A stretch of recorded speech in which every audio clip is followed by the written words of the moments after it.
Hey, today's Mother's Day. Happy Mother's Day. Isn't that exciting? Today's a very special day. We celebrate mothers today. And today, at the end of the service, I want to do something. I want to pray over moms. And today my message is going to have to do with moms. You'll see that here in just a moment. But we wanted to do something a little bit different. Normally, oftentimes when you come in for Mother's Day to church, on Mother's Day we'll have some sort of gift for you, a small little token of appreciation, like maybe a rose or a box of chocolates or a brand new car or something like that we've given away. If you missed that year, you probably were just, sleeping in or whatever. Anyway, so the reason we do that is because we really value you, and we just want you to know how appreciative we are of all the things that you do that some people notice and some people don't, and we're just so grateful for it. But this year we wanted to do something a little bit different. We wanted to take the money that we would normally spend on that gift for you, and we wanted to do something different. We wanted to take that money and put it in the hands of someone who's being a mother to the motherless. And we wanted to do that in honor of Mid-City's moms, someone who is taking care of those who don't have any mothers to take care of them. And so as we were thinking and praying about this, we came across this particular mother, Summer Yates. Summer went on a mission trip years ago to Addis, Ethiopia. And when she was there, she saw the village of Korah, one of the poorest area in Ethiopia, and just was absolutely moved, absolutely touched. And she went there, and she just couldn't get out of her system. Her and her husband eventually moved there and live currently in Addis, in Ethiopia, and started a couple ministries. They began an orphanage, and then they began a ministry called Project 61, which takes kids and gets them an education. So it's a pretty amazing ministry. And we as a church, as Mid-Cities, we're actually teaming up. Next month in June, we have 18 of our folks from our church going to join Summer and her husband and those that are there in Addis to serve that orphanage, to serve that program, to serve and minister in that area. And they are going to take with them the financial gift that we would spend on flowers and cards and those kind of things. And they're going to take that and give that in the honor of Mid-Cities moms to Summer and her crew in ministry for you guys. So that's what our kind of different plan is here.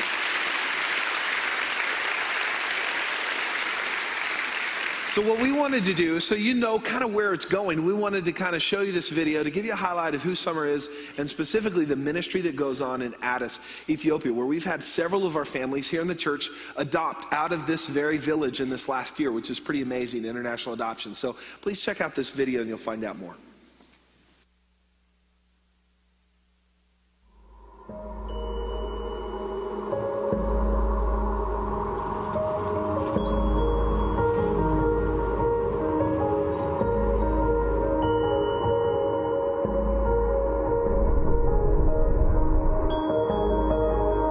Here in the community of Korah, about 130,000 people live with poverty, lots of leprosy and HIV, and lots of prostitution. This is the poorest community in Ethiopia.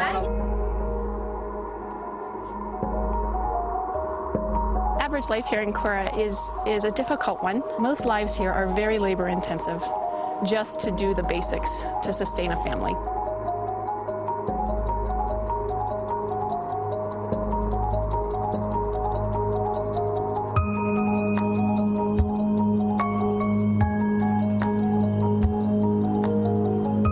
There are people who live there. There are people who work there. They scavenge through the garbage to find things that can be sold to try and make a living. Some people scavenge for food to eat.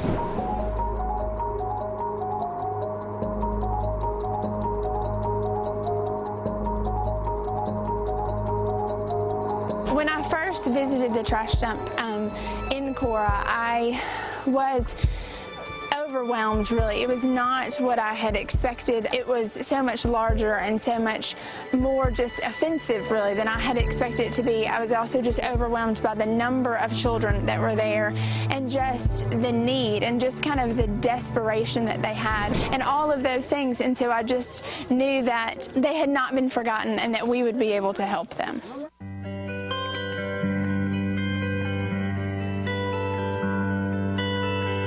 We began just this project to get them American sponsors and move them to a school outside of the city to just a new, beautiful campus and a place with open air and green trees and beds and food and all things that they never had before. There's a school about 3 hours out of the city of Addis where we live here that has graciously agreed to take the kids in.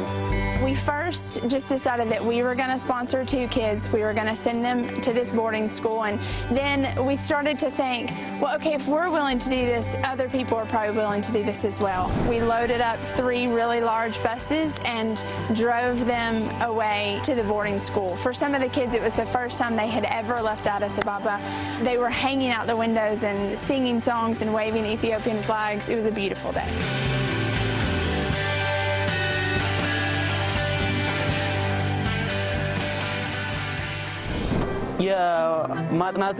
ማጥናት ማንበብ ለምጃለሁ። ለኔ በጣም ከዛ ከመጣሁበት እዚህ በጣም የተለየ ነው። ለኔ በጣም ደስተኛ ነኝ ነው የምኖረው። በጣም አሪፍ ነው። በቃ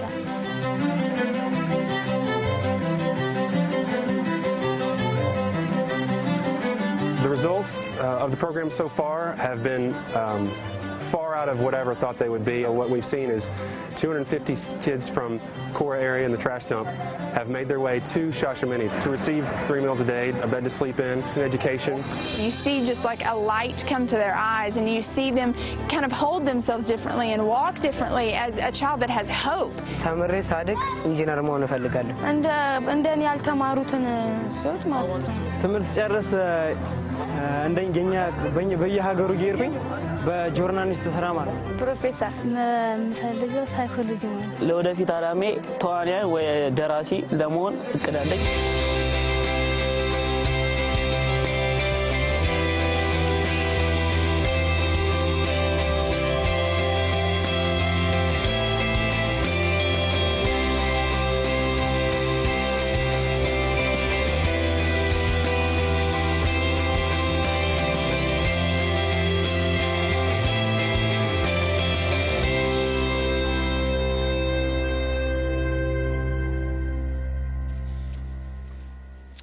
You guys okay with us giving your flower money away?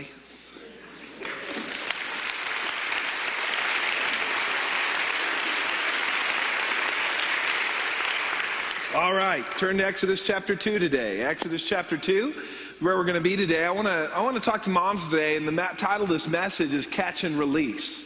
Catch and Release. And I want to talk a little bit about Jehoshaphat. Can you say Jehoshaphat? Obviously very well known in the Bible, as you know. Actually, many of you thinking, is this a joke? I've never heard of Jehoshaphat in my life. And that's because she goes by probably a more familiar name. Many of you moms know that you're probably known by your kids oftentimes, aren't you? You're Campbell's mom, aren't you? You're Jonah and Jude's mom. You know, that's how you know. Jehoshaphat's kind of known that way too. She's known as Moses' mom. Anybody ever heard of Moses?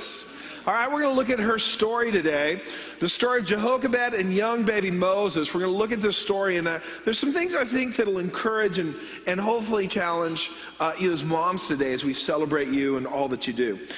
This story is in Exodus chapter 2, and in chapter 1, to give you kind of a background, the Israelites are enslaved to the Egyptians. They have come, they're increasing in numbers, the Egyptians are worried about this, so the leadership, they decree that there is to be basically genocide, a genocidal decree to kill all of the Hebrew baby boys that were born. First of all, they tried to talk with the midwives and say, hey, as they're being born, abort these children, these young babies. And that didn't work out so well. God helped the midwives. And so then there was this edict that all the Hebrew baby boys that are born, they're going to be annihilated. And this was a very serious time. We find that in Exodus chapter 1, verse 22. So this is the environment that Jehoshaphat has a baby. Now here it doesn't mention her name is Jehoshaphat. We actually find that out over in the book of Numbers, but we won't turn there.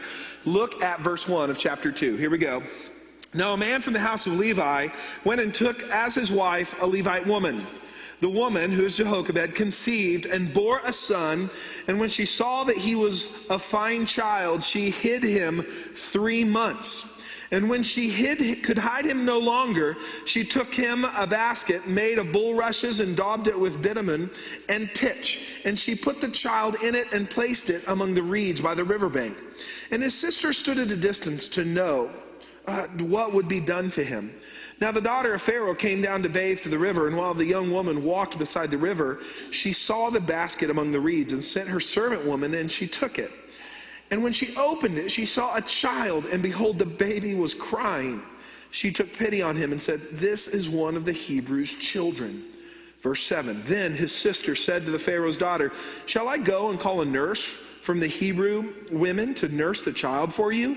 And Pharaoh's daughter said to her, "Go." So the girl went and called the child's mother. Good idea. Verse 9. And Pharaoh's daughter said to her, "Take this child away and nurse him for me, and I will give you your wages." So the woman took the child and nursed him. And when the child grew up, she brought him to Pharaoh's daughter, and he became her son. She named him Moses because she said, "I drew him out of water." Now, this is an interesting story we find here in Exodus. The story of Jehoshaphat, a brave mother, and in a very, very difficult situation, and her children. Very interesting. As we read this story, there's a little pattern that emerged that I want to show you as we look at these 10 verses. This little pattern that emerged, I think is applicable to moms today. If you're a mom or you want to be a mom, you're going to be a mom one day, I think it'll be helpful to you. Here's the pattern. It's protection, release, preparation, release. Let's say that together. Protection, release, preparation, release. One more time. Protection, release, preparation, release. All right. So the first part of this pattern is protection. This is what we find in verse 2. The woman conceived and bore a son, and when she saw that he was a fine child, she hid him for 3 months. How many of you know mamas can be protective? We got some protective mamas up in here. I mean, you know, they're somewhat, imagine for a moment, there is Egyptian soldiers outside your neighborhood, outside your houses. When they hear the cry of a baby, they're coming and they have one thing in mind, is to annihilate it. Can you imagine the fear that would come up in you as a mama bear, right?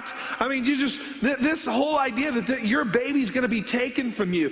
I mean, this had to be a scary, scary moment for Jehoshaphat. I mean, she lived under this fear that her baby was going to be taken, so she takes him and she hides him for 3 months.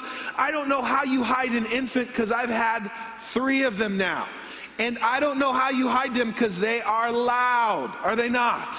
They scream and they yell, and they do it when you're trying to sleep usually and everything is quiet. And this is true. I mean, but somehow for 3 months she hid him.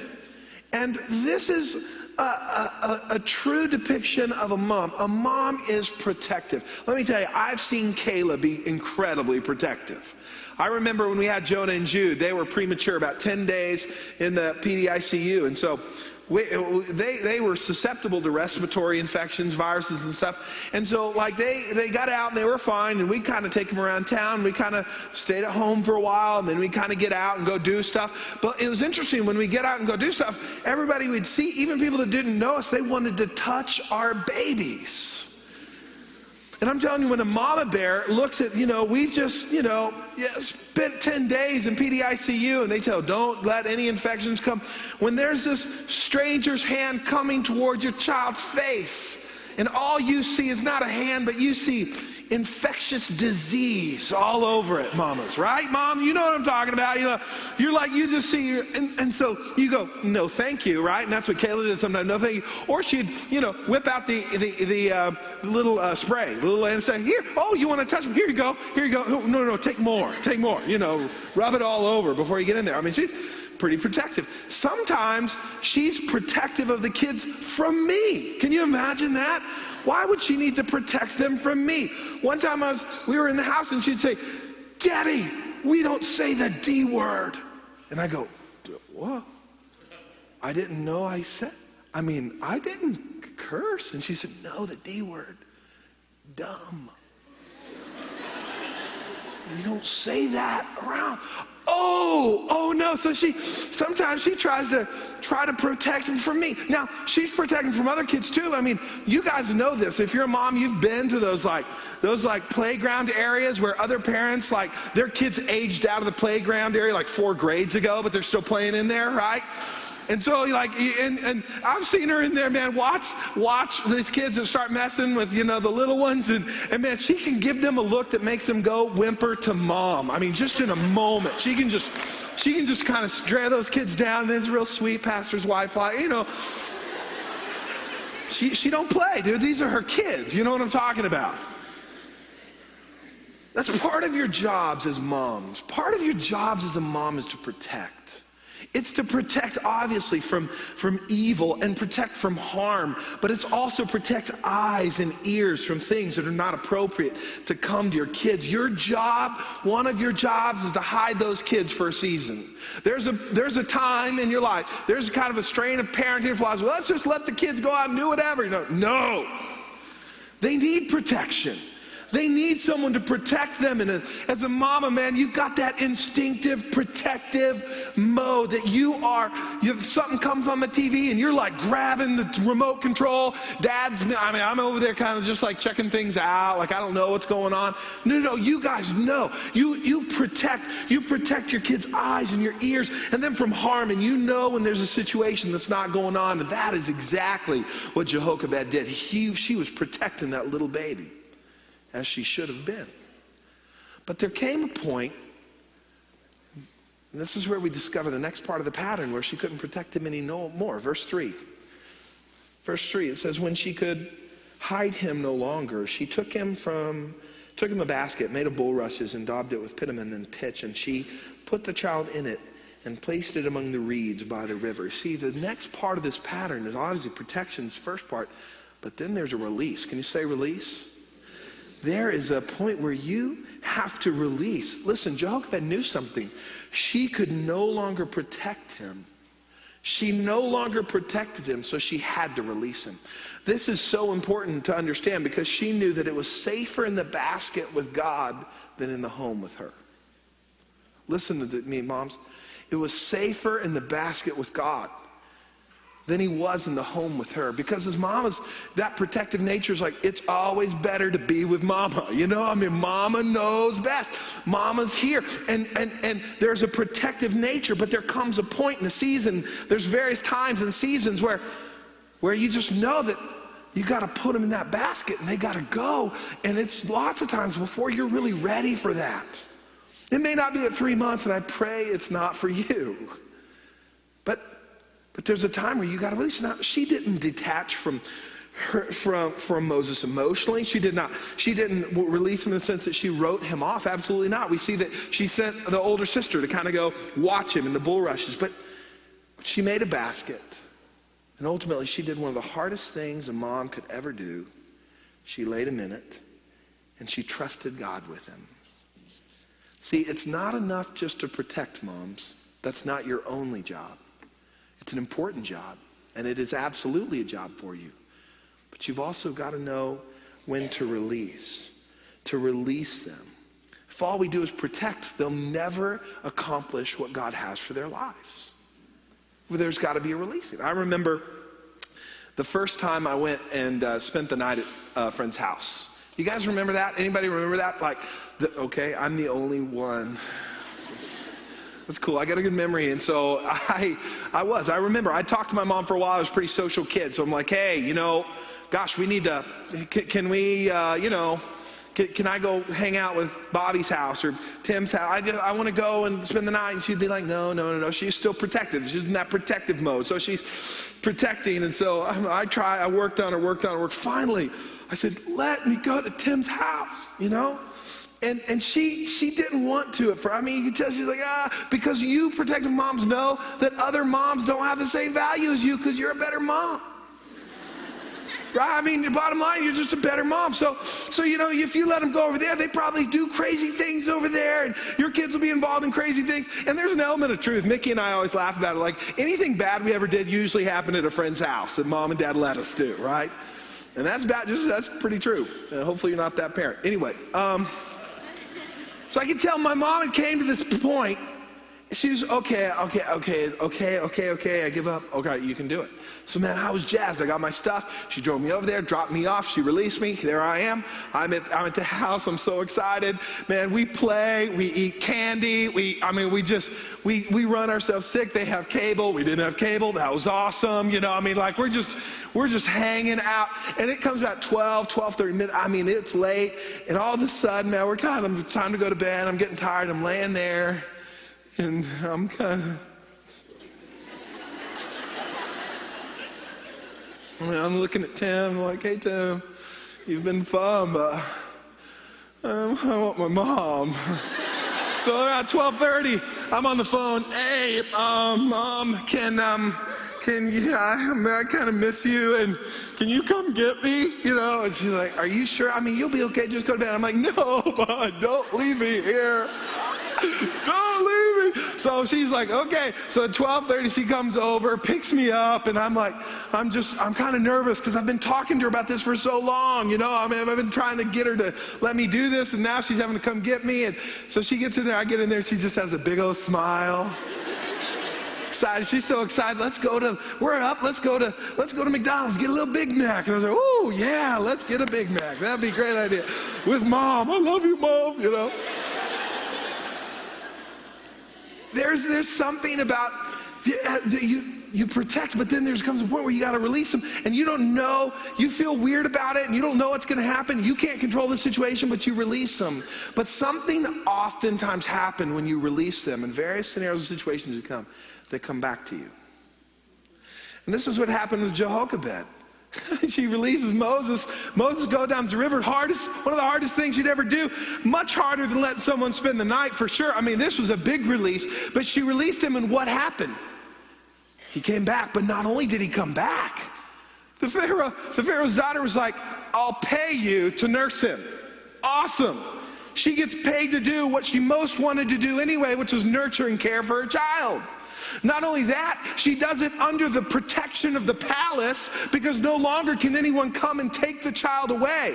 If she would have kept him away and never released him, he would have surely died eventually. But she releases him, and what happens? Life comes. God gives him back. God brings him back. Listen, moms, you cannot hold your kids like this. At one point or another, you've got to let go. And trust God. Because you don't know what happens on the other side of this. But God does. Man, He knows. He knows His plan for their life, and He has a better, much, much better plan. And this releasing brings her to an interesting point. She had him back, and you can imagine the joy she felt. But not only did she have him back, this is really key. She knew that eventually he was going to go again. Can you imagine? Your mom, you have him back, you're so excited. But now he's someone else's, and you just have him for a little bit. You have him for a little bit, and then he's got to go. The emotions, the thoughts. One day there's going to be another release. So the next portion of the pattern begins, which is preparation. Can you say preparation? Verse 9 of Exodus 2. And Pharaoh's daughter said to her, take this child away and nurse him for me, and I will give you your wages. So the woman took the child and nursed him. The first part of 10 says, and when the child grew up. Now, she had the great opportunity to nurse him and love him and take him a little bit further. But this time she knew a little piece of the portion of his destiny, his life. He was going to live the rest of his life, as she knew it, in a palace as a prince of Egypt. He was going to live in this house of privilege and be educated as such. And so she began to prepare him for his destiny, began to nurture him healthy and strong, prepare him for his purpose, and began to invest into him. Listen, moms, this is so incredibly important. One day your kids will go, and one of your primary jobs as a mother is to prepare them to go. One of your primary jobs is to get them ready and to prepare them to go. I remember it was just this last year, I was coming down the stairs and I walked into the living room. And as I walked into the living room, the boys were watching cartoon on Netflix, and Kayla was in there, kind of perched on the edge of the couch, and the kids were on the floor. And it was a cartoon on Netflix. It wasn't really bad. It was just one that was kind of surprising to me because we don't really let our kids watch what they were watching. I mean, we just wouldn't really pick them for it, and we'd try to go a different direction. And so I kind of came downstairs with this look of what's going on. So I took my look of what's going on, and I directed it towards Kayla. You know, the nonverbals between a husband and a wife.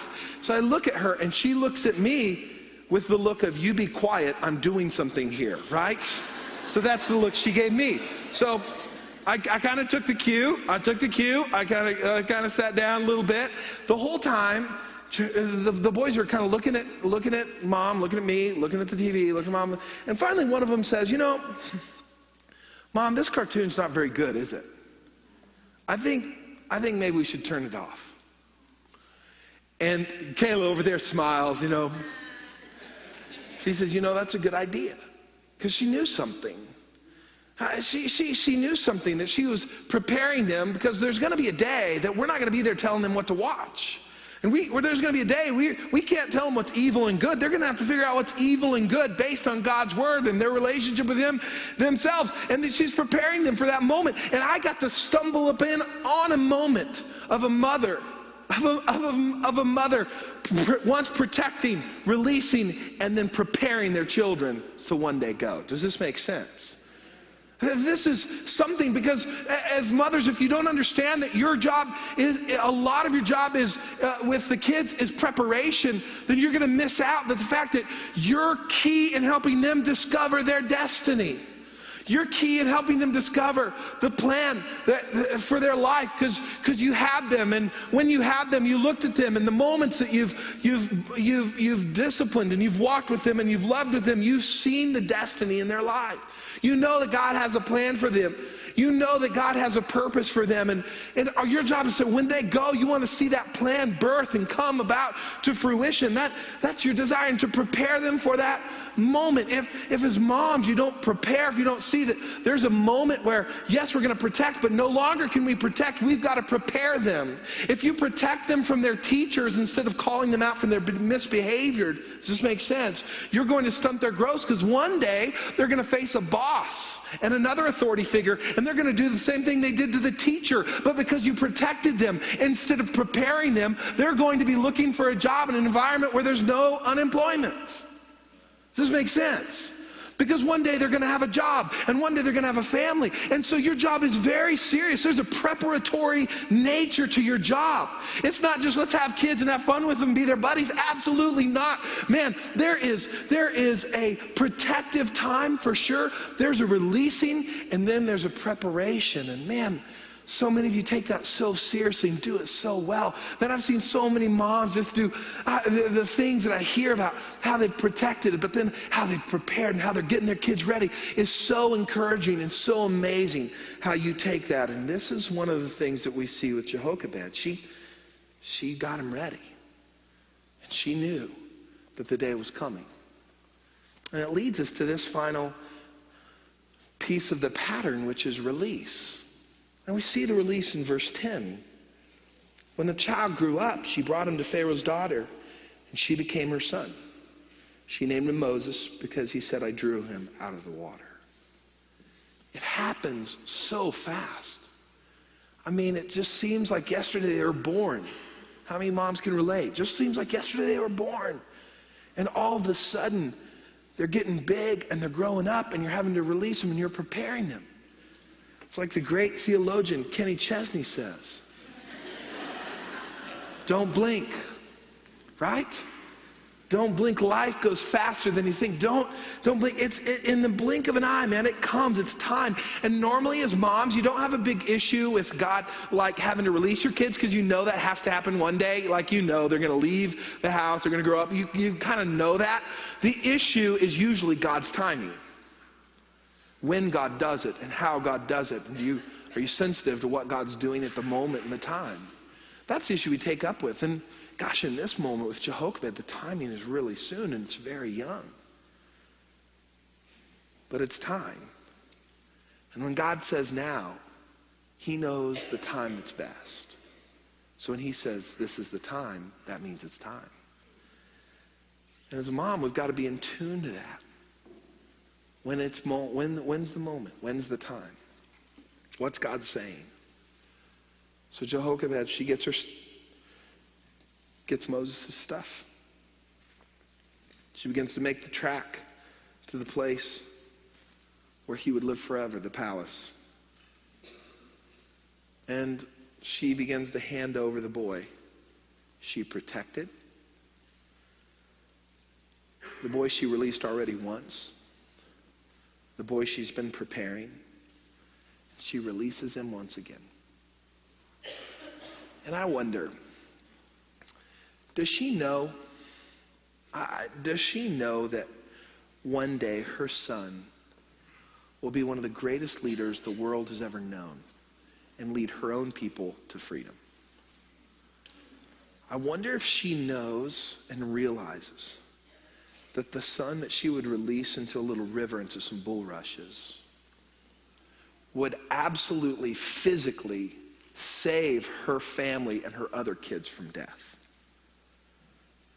Does she know that there'll be a point in history where her 3 kids that are known, Miriam, the oldest sister, will become the prophetess of Israel.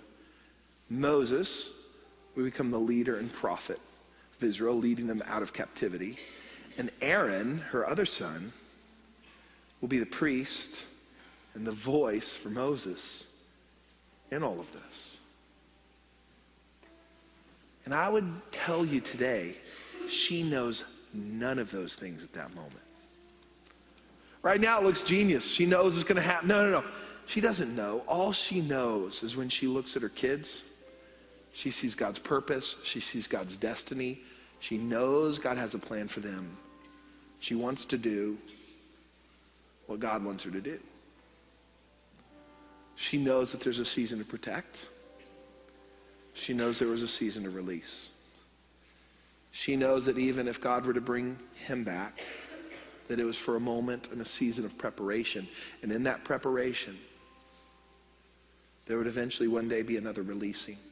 One of the hardest things I'm sure she ever did was walk away from that palace. I can't imagine walking away. Some of you know, because you've taken your kids to college, you've walked away. You've dropped your kids off at school for the first time, and you walked away and just cried. Little releasings. But my encouragement to mothers today, my encouragement for all of us is that oftentimes when we're faced with one of the most precious things that God gives us, our kids, or anything that we deem most valuable to us, one of the hardest things it is to do is release it and trust God with it. We see this in the Bible. Abraham releasing Isaac. We see Hannah releasing Samuel. We see it over and over again with kids. Maybe your kids, maybe your business. It may be something that's really valuable to you, a relationship, maybe whatever it is. But can you trust God with it enough to release? Put it in his hands. This is something that's so incredible for us to begin to understand. And I know you as moms, I thank you for how you protect. Those of you who watch for evil and watch for harm for our kids. You watch and protect their ears and their eyes. Thank you.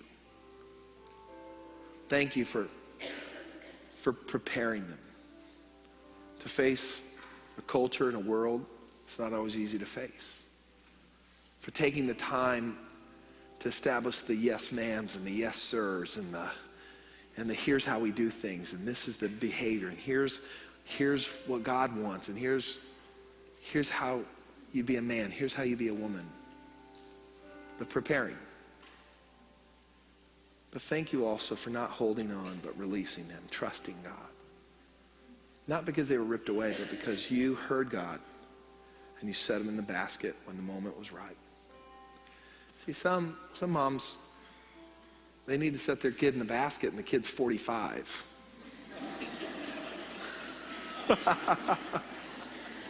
You know what I mean? They're still protecting that kid. Oh, Johnny can't know about that. Like, come on, he's 45.